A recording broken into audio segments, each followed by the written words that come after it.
I spent the Sunday afternoon in my garage with my grandson, Connor. He's 13 now, old enough to understand the difference between a socket wrench and a torque wrench, old enough to appreciate why we measure twice and tighten once. The Alberta sun filtered through the high windows, catching the dust motes floating above the workbench, where we'd spread out the carburetor components from a 1968 Plymouth Barracuda I was rebuilding for a client in Red Deer. Connor held the float bowl carefully, exactly as I'd shown him, while I cleaned the jets with carburetor cleaner and compressed air. My father taught me to rebuild carburetors when I was Connor's age. That was 1974 in this same garage, though the neighborhood around it has changed beyond recognition. Back then, this was the edge of Calgary. Now it's surrounded by subdivisions and strip malls. "Grandpa," Connor said, squinting at the tiny brass jet in his palm, "why do people even want old cars? Wouldn't it be easier to just buy new?" I smiled. 43 years as an automotive engineer at Ford Canada, and my grandson was asking the question that separated people who understood cars from people who just drove them. "This Barracuda," I said, pointing to the vehicle on the lift, "was built in 1968. That's 57 years ago. When it rolled off the assembly line in Detroit, it had 383 cubic inches of pure American muscle. No computers, no sensors, just metal, fuel, air, and spark. You could hear it coming from 3 blocks away." "But Grandpa, my dad's Tesla." "Your dad's Tesla is a fine vehicle," I interrupted gently. "Fast, efficient, quiet. But in 50 years, do you think anyone will be rebuilding Teslas in their garage, teaching their grandson how it works?" I held up the carburetor body. "This is something you can understand completely. Every part has a purpose you can see and touch. That's why people want old cars, Connor. They're not just transportation. They're legacy." Connor nodded slowly. He was a good kid. His father, my daughter Jennifer's husband, worked in tech. Nice enough fellow. But he looked at my garage full of tools and parts, the way some people look at a museum, interesting history, but irrelevant to modern life. Jennifer understood, though. She'd spent hours in this garage as a teenager, helping me restore the 1969 Dodge Charger RT that was currently parked under its car cover in the climate-controlled bay at the back. The Charger. My father bought it new in 1969, the year I was born. He drove it until 1981, when he parked it in this garage, with a blown transmission and a promise to himself that he'd fix it someday. He died in 1987 without ever getting to it. I spent 8 years restoring that car. Every panel, every piece of chrome, every wire in the harness. 440 cubic inch V8, 4-speed manual, Hemi-orange paint, exactly matching the original. It wasn't just a car. It was my father's dream that I'd completed for him. "Can we work on the Charger next?" Connor asked. "Maybe next summer," I said. "That car doesn't need work. It needs respect. When you're ready, I'll teach you to drive a manual transmission in that car, same way my father would have taught me if he'd lived long enough." We finished reassembling the carburetor as the afternoon light began to fade. Connor's mother texted that she'd pick him up in 20 minutes. I walked him through the final torque specifications, watched him carefully tighten each screw to exact spec, and felt that same satisfaction my father must have felt watching me learn. After Connor left, I should have gone inside. Linda had texted earlier that she was making dinner, probably something healthy involving quinoa and kale. She was good like that, trying to keep me eating well at 62. We'd been together for 4 years now, since we met at a classic car show where I was displaying the Charger and she was admiring a 1957 Thunderbird. She'd seemed to understand my passion then. But her son, Marcus, that was complicated. Marcus was 29, technically a professional automotive content creator with a YouTube channel and Instagram following. He called himself Auto Marcus online and made videos about supercar culture and hypebeast builds. He'd moved into Linda's condo 2 years ago after his roommate situation fell apart, and I'd bitten my tongue about it more times than I could count. The kid had never held a wrench in his life, but he'd filmed himself sitting in other people's supercars at dealerships and meets, accumulating 340,000 followers who seemed to think he actually owned these vehicles. Linda insisted he was building a business. I insisted he was building a fantasy. But I kept quiet because I loved Linda and she loved her son, and that's what you do in relationships. You accept the package. I locked up the garage and headed toward the house. That's when I noticed the climate-controlled bay door was open about 6 inches. I always kept it closed. Always. The environmental controls couldn't function properly otherwise, and the charger deserved better than temperature fluctuations. My chest tightened as I walked over and hit the button to raise the door fully. The bay was empty. The car cover lay crumpled on the floor. The charger was gone. I stood there for a moment, my mind trying to process what I was seeing. Or not seeing. The concrete floor showed fresh tire tracks leading out to the driveway. I checked my phone.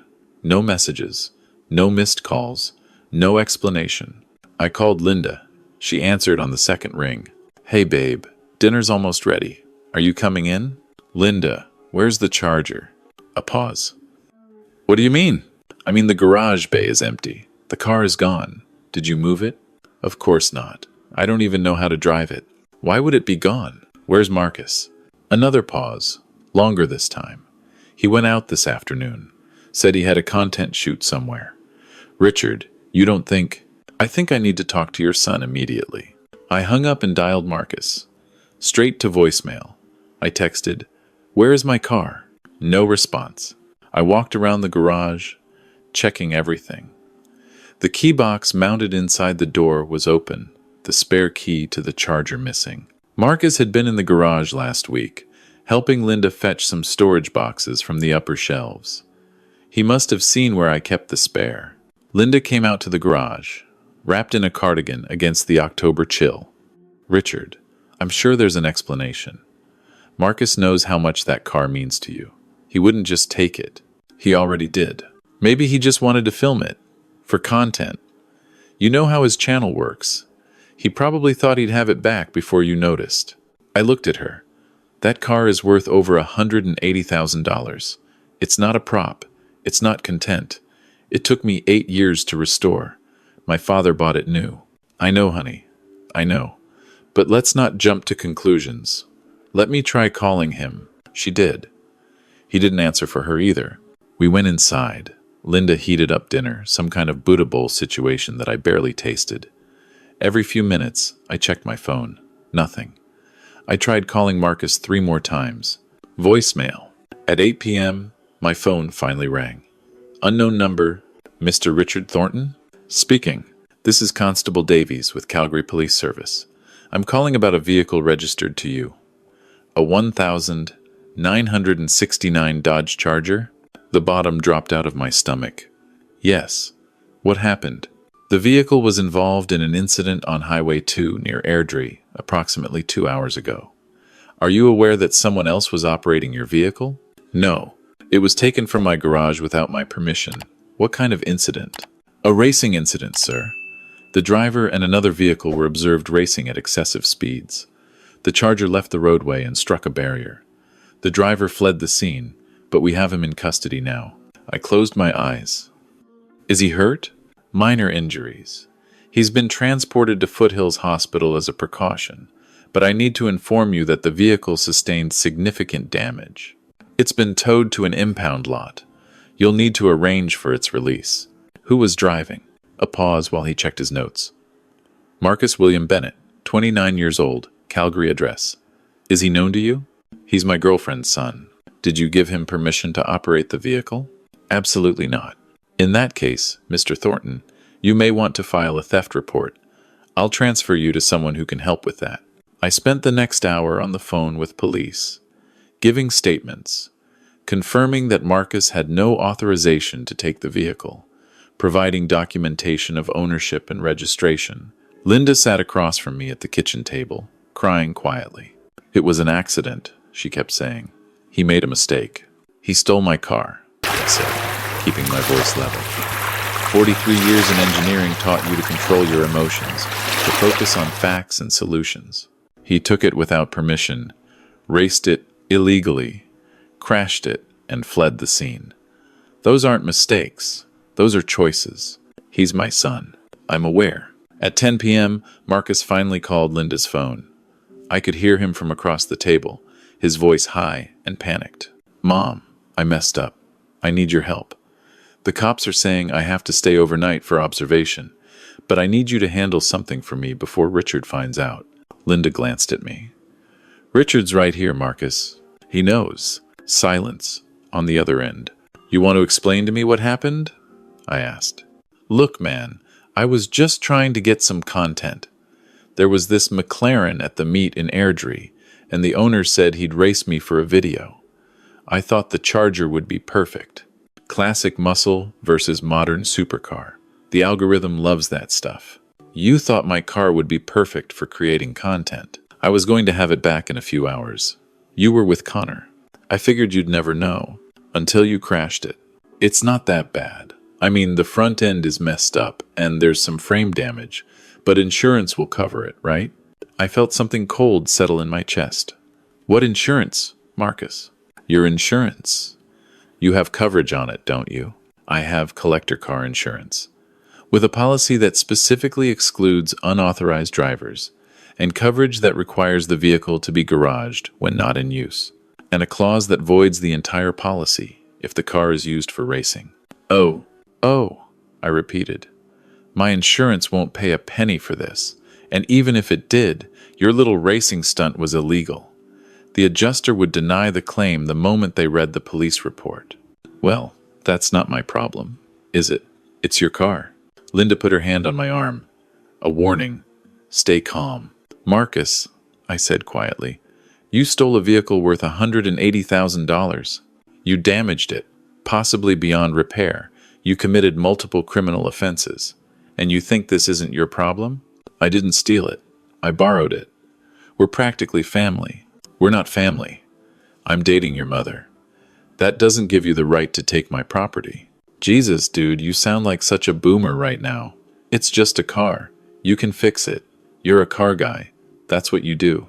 I heard myself laugh, but there was no humor in it, just a car. That car was my father's. I spent 8 years restoring every inch of it. It had original date-coded engine components, period-correct interior, numbers-matching drivetrain, and you turned it into a pile of damaged metal because you wanted algorithm engagement. Mom, tell him to chill. Linda was crying harder now. Marcus, honey, you need to take this seriously. Richard has every right to be upset. I'll pay for the repairs, okay? I'll use my channel revenue.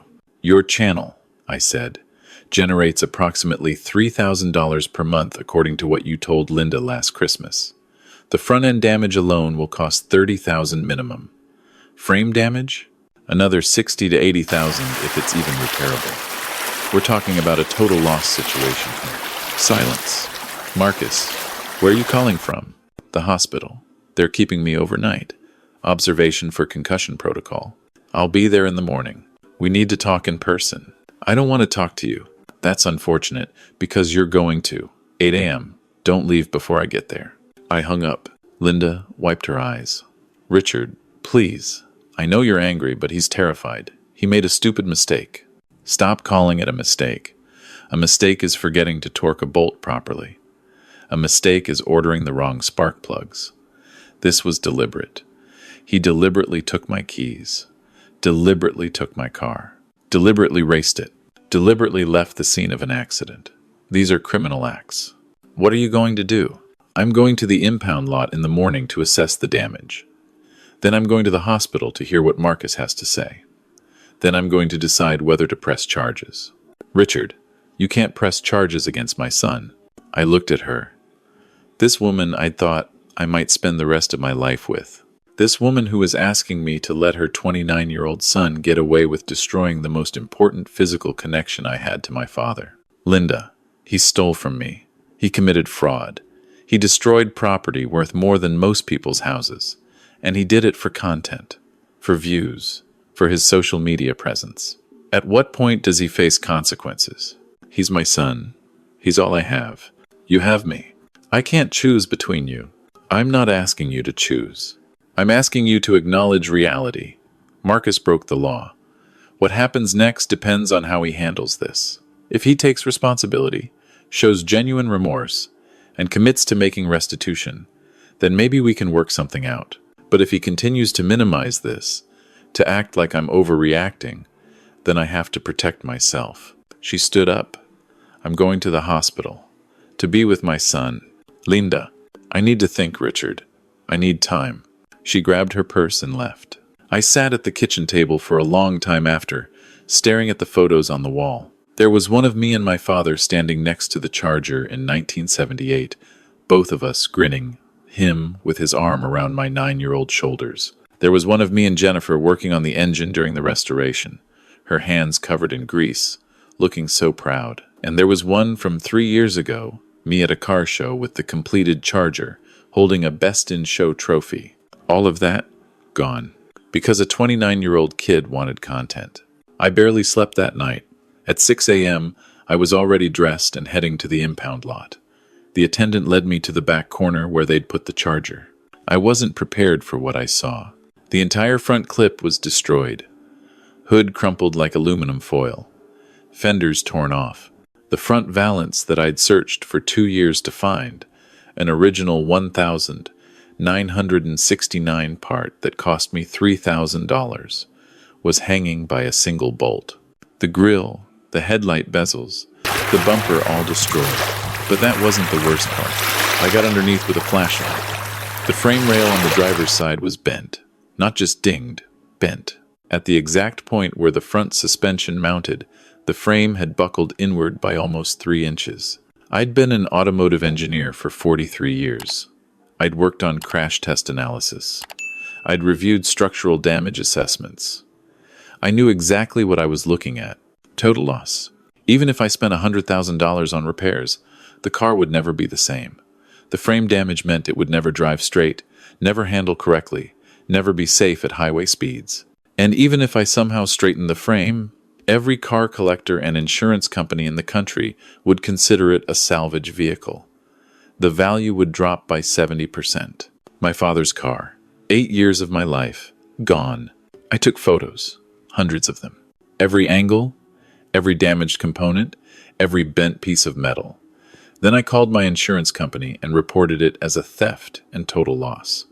They scheduled an adjuster to come out the next day. Then I drove to Foothills Hospital.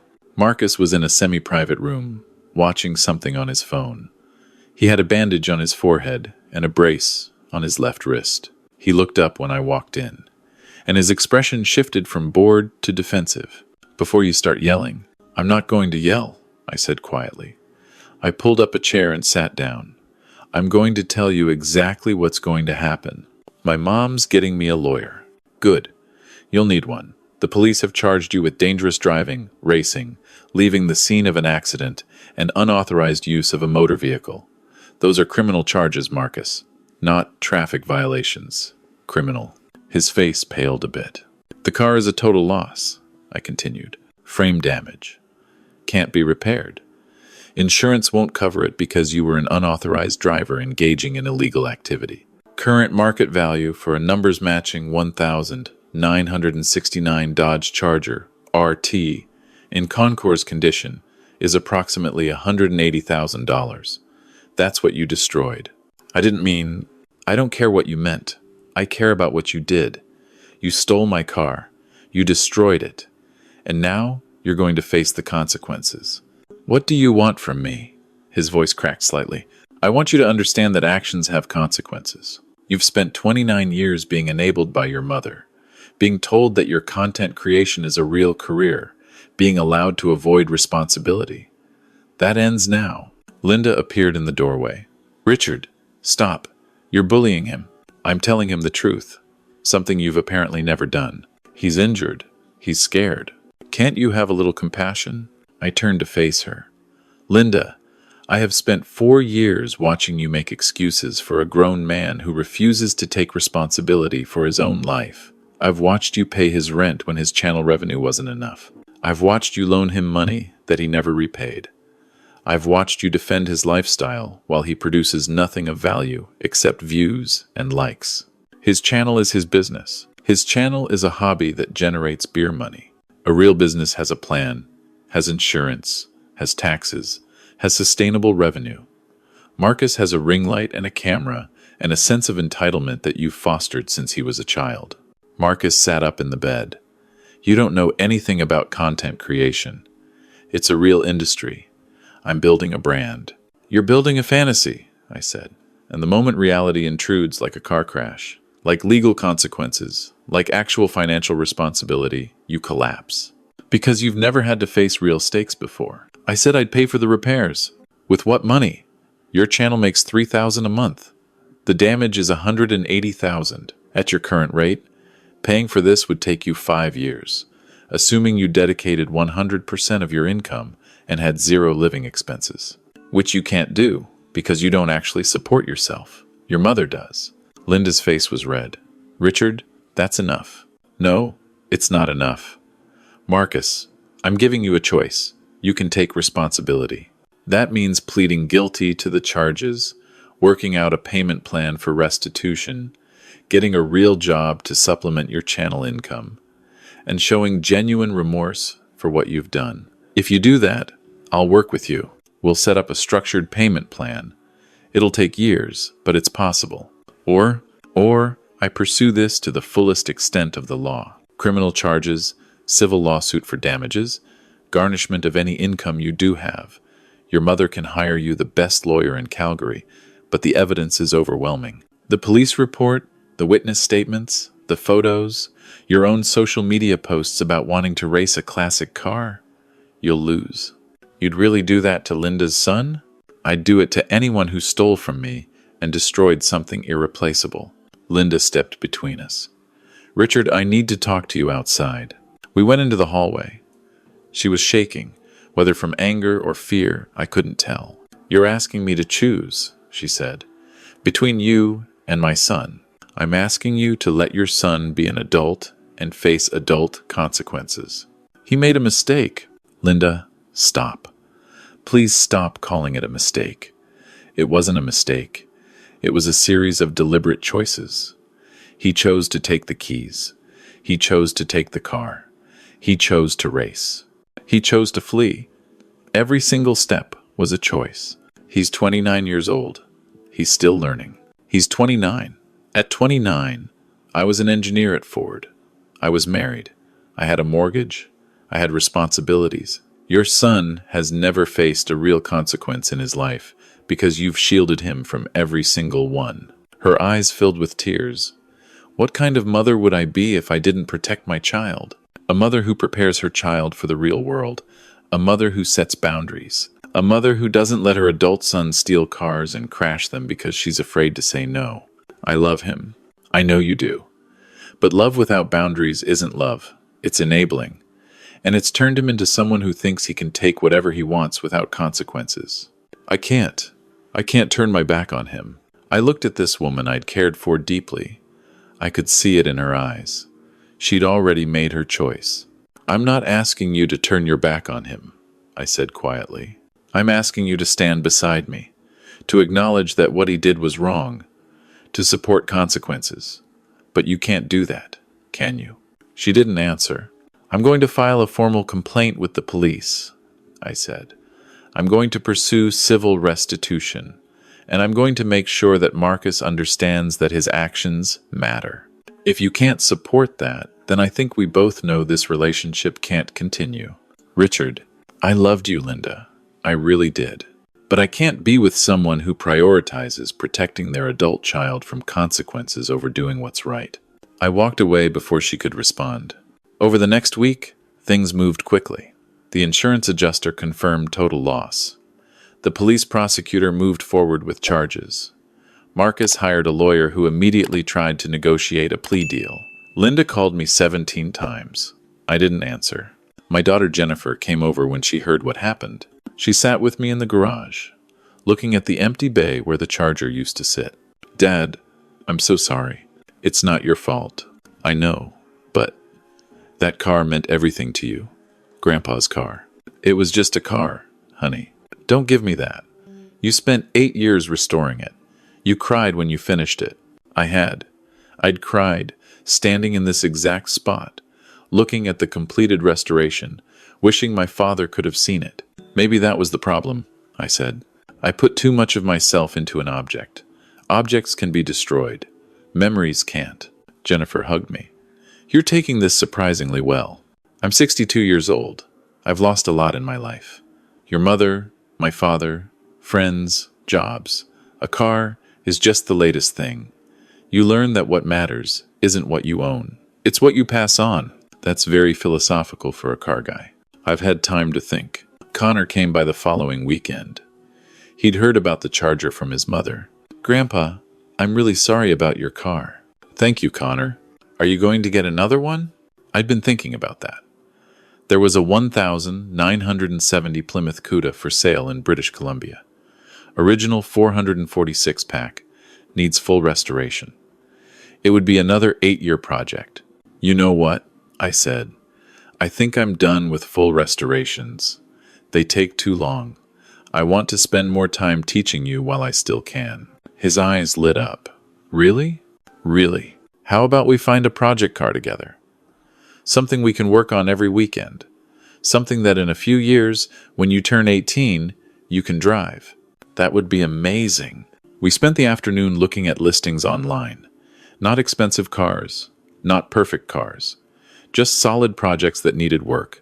A 1,968 Mustang with a seized engine. A 1,971 Camaro with rust in the quarters.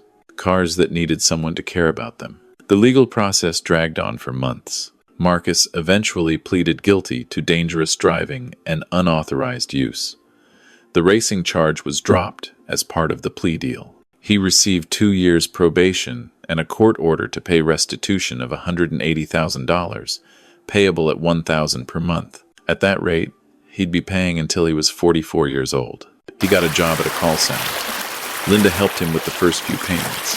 I heard through mutual friends that Linda and I were finished. She'd chosen to support Marcus fully, even moving him back into her condo when he couldn't afford rent anymore. I don't know if she ever understood why I couldn't accept that.